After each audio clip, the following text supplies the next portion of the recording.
그다음에 이제 중국 관련 이슈인데 중국이 부양책을 쏟아낸 이후로 이번 주 내내 정말 강한 퍼포먼스를 이어갔습니다.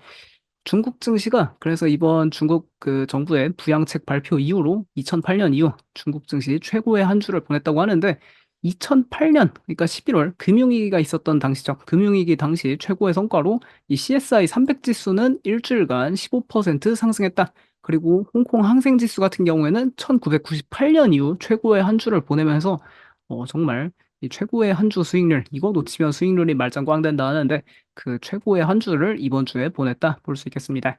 이게 ABRDN이라는 그 유럽의 약간 투자은행 쪽이었는데 이쪽에 그 중국 주식 책임자 말에 따르면은 현재 중국 경제와 중국 증시의 피보탈 모먼트가 왔다. 그러니까 완전히 전환의 순간이 왔다. 그런 이야기를 하고 있고요. 그리고 약간 이 중국 증시가 최근 강한 모습을 보여주고 있는 논리에 대해 글로벌 통화 완화 정책이 결국 전 세계 소비 강화에 기여할 거고 이 결국 소비가 강화되면은 그 소비하는 거 다 중국에서 생산하고 중국에서 수출하고 있다 보니까 이 세계 최대 수출국인 중국에 도움이 될 것이다. 그래서 중국 증시 긍정적으로 봐야 한다. 그런 이야기 나오고 있습니다. 그리고 실제로 오늘도 중국에 워낙 많은 이제 거래량이 몰려들다 보니까 상하이 증권거래소에서는 오늘 이런 공지사항을 하나 했더라고요. 오늘 금일 열광적인 거래량으로 현재 거래 속도가 비정상적으로 둔화되고 있다. 그런 공지도 나왔을 정도로 정말 많은 거래량이 현재 중국에서 터지고 있습니다. 그래서 여기 인베스코 글로벌 시장 전략가도 한 가지 평가를 내렸는데 이 중국 증시 그 버블이 있었던 후광통, 선광통, 이제 후광통이 열렸던 시절이죠. 2014년에서 2015년 상해 종합지수가 150% 상승했다가 폭락한 사례하고 현재 랠리에 유사점이 존재한다. 그러니까 하지만 현재 2014년에 가까워 가지고 결국 2014년에서 15년까지 이 상해 종합지수 150% 상승했다는데 현재 그 150% 상승했던 초입에 가깝다. 그런 평가를 인베스코에서는 내리고 있습니다. 실제로 이 중국 증시에 엄청난 자금 유입이 되고 있는 게 골드만삭스에서 내놓은 자료를 보니까 나오고 있는데 2021년 이후로 이 중국 주식 시장에서 지난 10년 동안 두 번째로 큰 일일 순매수라고 합니다.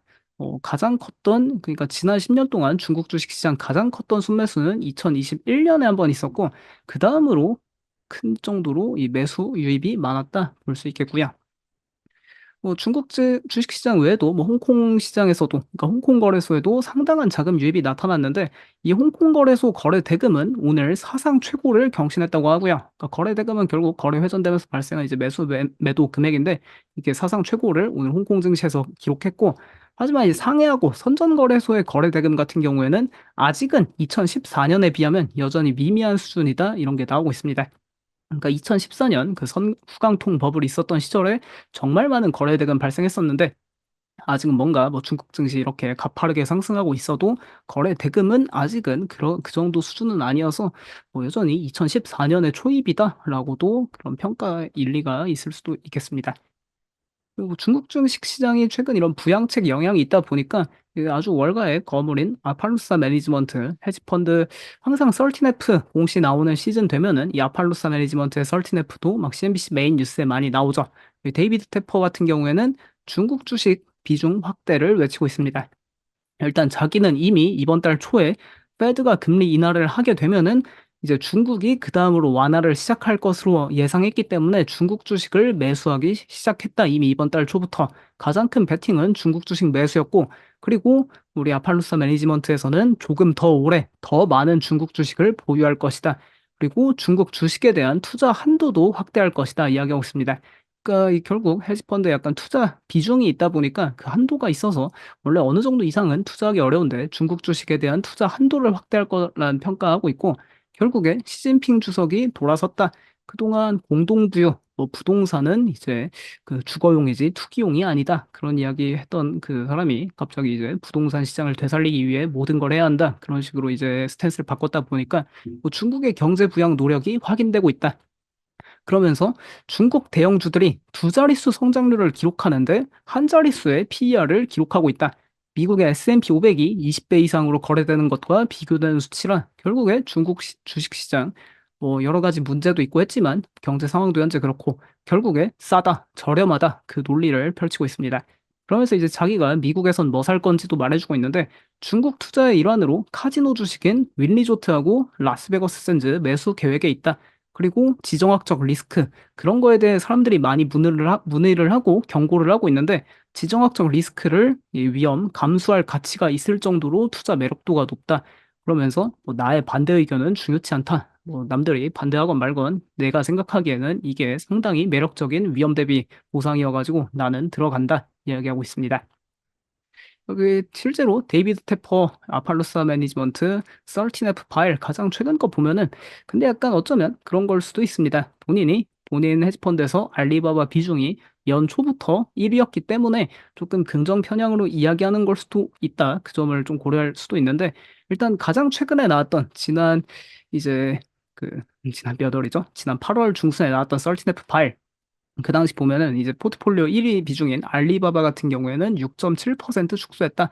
근데 그 외에 알리바바도 팔긴 했지만 아마존, 마이크로소프트, 메타, 뭐 구글, 뭐 오라클, 뭐 AMD 그런 미국의 약간 AI 조금 빅테크, AI 하드웨어 그쪽은 중국 주식보다 더 많이 팔았습니다. 그게 데이비드 테퍼 여기 아팔로사 글로벌 매니지먼트의 설틴 F 파일에서 확인되고 있고요.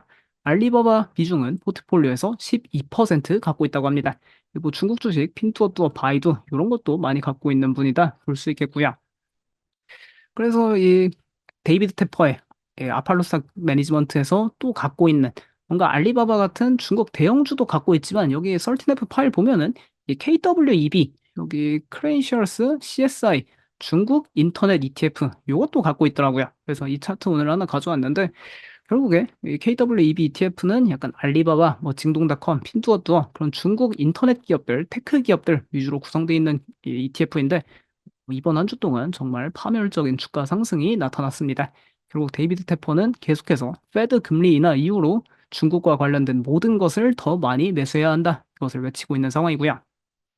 그래서 뭐 KWEB ETF 구성 종목 한번 체크해 보면은 결국 뭔가 미국 상장 ETF로 중국에 투자하는 가장 쉬운 방법이 이 ETF인 거 같아서 이렇게 찾아왔는데 텐센트 11.5%, 알리바바 11%, 메이투안디앤핑 이거는 배달의 민족이라 표현해야 될지 중국에서 가장 큰 배달 플랫폼입니다. 메이투안디앤핑 8.4%, 징동닷컴 6.2%, 핀투어투어 6.1%, 그 외에도 트립닷컴, 네디즈, 바이두, 쿠아이쇼우, 비리비리 같은 중국 인터넷 기업들 여기 다 편입돼 있으니까 관심 있으신 분들은 한번 체크해 보면 좋을 것 같고요.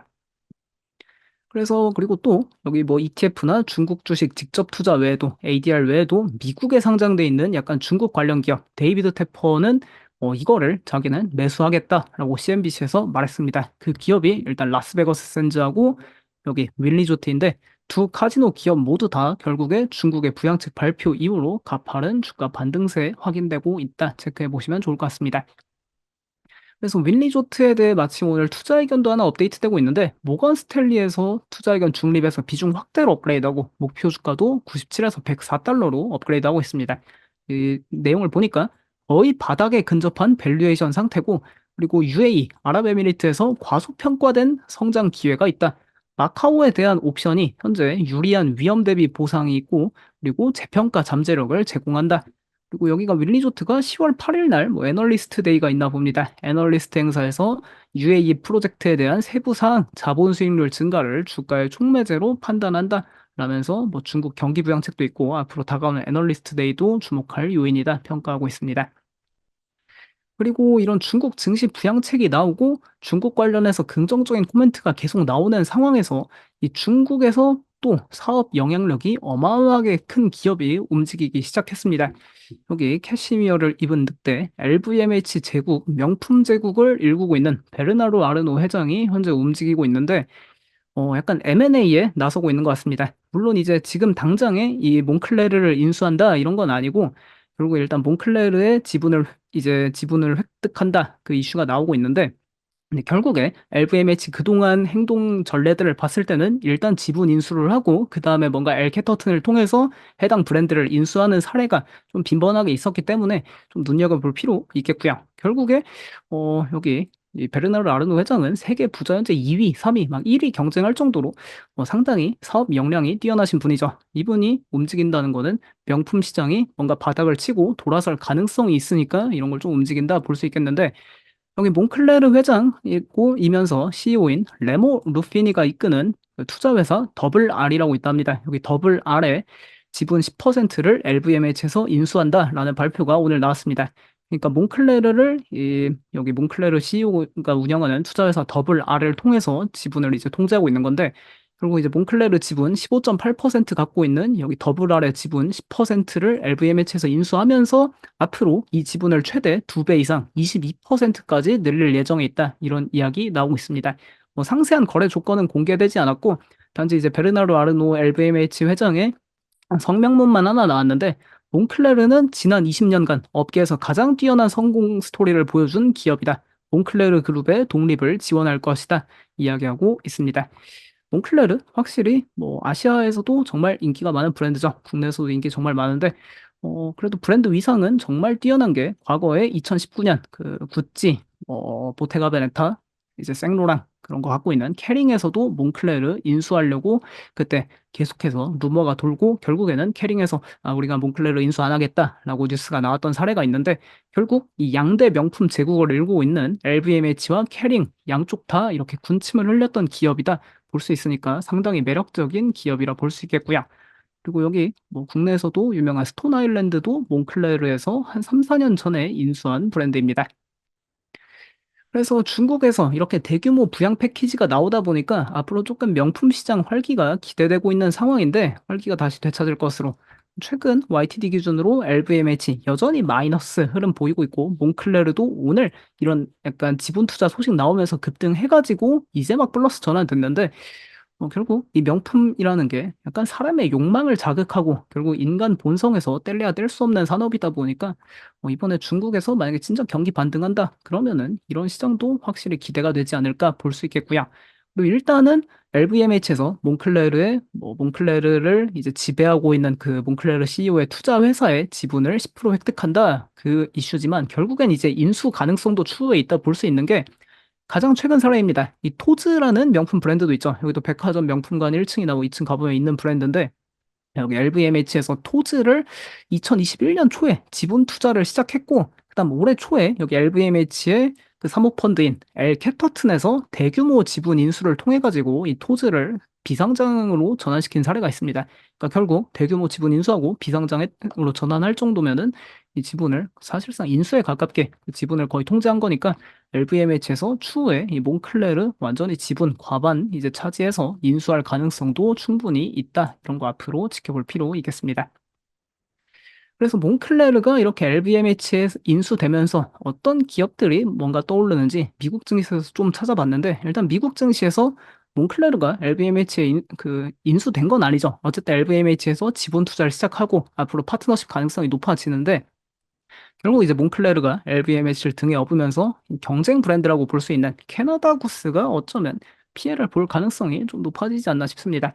실제로 캐나다 구스 정도가 몽클레르하고 약간 가격대 포지션이 좀 경쟁하는 브랜드라고도 볼 수 있겠는데 어쨌든 이 LVMH가 그 든든한 뒷배가 됐으니까 캐나다 구스 점점 어려워지지 않을까 그런 것도 조금 염두에 둘 필요 있겠고요.